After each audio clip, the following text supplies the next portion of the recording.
This bike is too heavy for you. Ever thought of getting a smaller bike? What about when you dump your bike? All alone. You're pretty much screwed? LOL, you're so tiny, Ksenia. I'd cry if I drove a $27,000 bike. First, introductions. This is Phoenix, BMW R1250 GS motorcycle. 249 kilos, standard suspension, and me, Ksenia, 55 kilos, 167 centimeters tall. When I was buying this bike, the world around me seems to have divided into two camps. One side told me that this bike is too heavy for me and I need to ride 300cc Honda and be humble, and the other side was sharing all these cool facts about this exact BMW. How easy it is to pick up because of this geometry, how capable it is off-road, how advanced the tech is, and how many short girls ride it with zero issues. Everyone sounded very confident, but I believe that you don't know your limits until you push them. So I decided to find out for myself. Why I decided to get this bike in the first place? I've been riding smaller BMW GS bikes for about 10 years at that point. I had F650 GS Twin in Russia and F700 GS here in the United States as well. 650 and 700 are basically the same bike with 800cc engine. My favorite thing has always been long-distance travels. But apparently, when I found myself in the US, I suddenly started going more and more off-road with all the BDR routes and fun forest trails. And the pavement travel became also more intense with all the long stretches of highway. I did not want to manage multiple bikes, considering I did not even have a place that I could call home at that point. I also found out very soon that my off-road skills were intuitive, or better say reckless. I just go for it without much technique. Don't do this. Sometimes it worked, sometimes it did not, so I started to do my research, watching a ton of educational videos. By the way, the best self-help thing that I found online about riding adventure bikes off-road is the Say No to Slow course from Chris Birch. And then I trained with Jocelyn Snow, someone who had inspired me for years. You know, the 5'1" pro rider.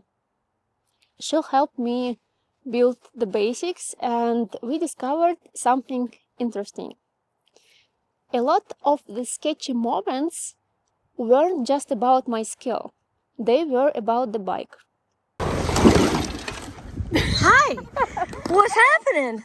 What are you doing? I was just pausing. Oh, you just wanted to stop and chat for a bit? Yeah, it's not like I cannot do this, it's just fun. Yeah, you just came on an up close and personal interview? I mean, this is some slippery stuff here. Yeah, for sure. Nice to see you, though. Yay! Makes me happy. So graceful. Clearance, steering, geometry. I was fine on easy terrain, but once it got technical, I was often just not safe. To check the idea, I took one of the Jocelyn's 1250 GS bikes, the bike that I would never thought I'd be able to handle, and I went over all the obstacles, through all the terrain with so much ease that I left that training grounds thinking heavily about that. 1 month and $30,000 later, I had an adventure-ready, fully equipped 1250 GS motorcycle, standard suspension. Riding it off-road was a blast comparing to my previous smaller GS bike. You'd think it's the opposite because of the size and the weight. Bigger GS goes through all the rocks, sand, gravel, and trails much smoother than its younger brother. The engineering behind this machine is just incredible. I wanted to experience that, the fun of pushing my own limits, and I've done it. I was even thinking about going after a GS trophy at some point, but travels became a priority. Riding it on the pavement was also a blast. It was so much more stable. It's very comfortable going long distance, carrying all the luggage and filming gear, and the seat is good enough. My first month, I took it to trips to Touratech Rally and to Canada back roads to make the most joy out of my purchase. And here I got my first doubts. Apparently, I could not pick it up from the ground by myself. And for some reason, everyone insisted that I had to be able to do that. Everyone kept saying that it's very easy, and they were all saying the same thing.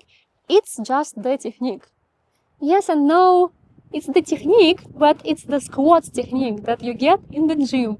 And this technique has to be in your muscle memory.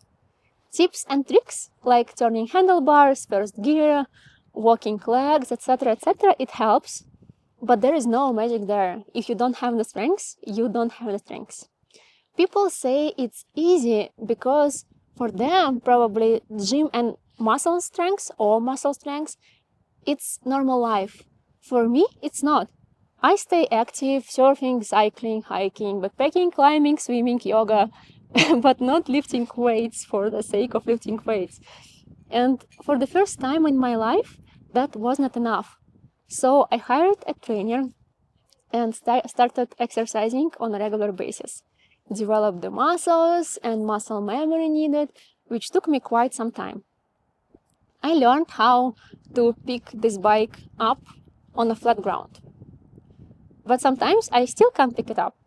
And I finally don't care what anyone thinks about that. I could not pick up any of my previous bikes either. In my 15 years of riding, even my first Yamaha, which was 125cc, I could not pick it up. 1250 GS is relatively easy to lift because of its geometry, but that does not make it automatic for everyone. I've been using a winch and a monkey lift, and that works just as well. I know there will always be people in the comments trying to prove something. I'm just not interested anymore. I'd rather keep it real. Then, being a short girl on a tall bike, it was much harder for me to carry a passenger now, comparing to my 700 GS. After I dropped my boyfriend a couple of times, zero speed of course, I just gave up on this. And here is the cherry on top in my list of cons. Did you know that some BMW ES specific bikes cannot switch from miles to kilometers? My dream riding is cross-border, and there are only 3 countries in the world that use imperial system instead of the metric one. So the moment I was out of the country, this country, United States, north or south, I had to do constant calculations from miles to kilometers and back in my head. Not what you'd expect from an adventure bike at this price point. And this bike's main purpose is supposed to be long-distance travel. And the last failure on my list that I encountered was the keyless tank. It stopped working within the first 1,000 miles. For a while, I was opening it with a screwdriver, and turned out it's a common issue. The dealership basically said that we can replace it, but it'll probably break again. The reason why it stops working is because the keyless gas cap on the BMW R1250 GS works with a tiny pin that pops in and out to lock or unlock it. It's a very precise mechanism, and even a little dirt can block it. Guess what happens when I go off-road surrounded by dust, sand and dirt? When dirt, dust or sand gets inside, it can jam that tiny pin. So instead of sliding back smoothly to unlock the cap, it gets stuck and the cap won't open. If I was riding only pavement, I would probably not even notice that. But because of my style of riding, I agreed with the dealership that if this is gonna break again, we should just let the tank be open. I did not want to do this screwdriver trick every time I needed gas. My tank has been unlocked since then. And I don't mind the open tank, but I mind that this feature created the problem in the first place. I think this is it regarding the negative moments. Because on the positive side, this bike is an engineering masterpiece. You have to ride it at least once in your life. It's incredibly well balanced, incredibly intuitive. You know, the heated grips, enduro mode, all the good stuff. After Canada and Tech Rally, there were Mexico trips and more riding across the United States. The more miles I rode, the more natural it became, physically and mentally. This bike definitely forced me to work on my skills and my mental state while riding. You never know your limits until you push them. I learned so much while owning this bike.